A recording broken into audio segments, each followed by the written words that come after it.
100 படுக்கை வசதி கொண்ட இஎஸ்ஐ மருத்துவமனை வேலைகள் முடியும் தருவாயில இருக்கு. உங்களுக்கு நல்லா தெரியும், ரொம்ப வருஷமா அது நிறைவேற்றாமல் கிடந்தது.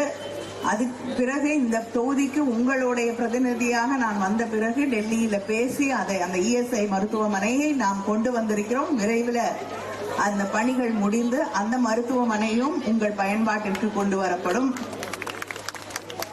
அரசு கலைக்கல்லூரி மற்றும் அறிவியல் கல்லூரி உங்களுடைய நீண்ட நாள் கோரிக்கையாக இருந்தது, நம்முடைய ஆட்சியிலே தொடங்கப்பட்டிருக்கிறது.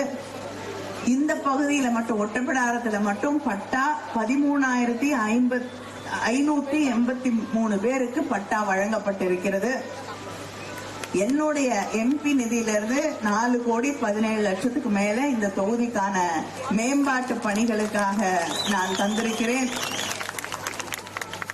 இப்படி பல திட்டங்களை நம்முடைய முதலமைச்சர் அவர்கள் இந்த தொகுதியில் இருக்கக்கூடிய மக்களுக்காக செய்து தந்திருக்கிறார்கள்.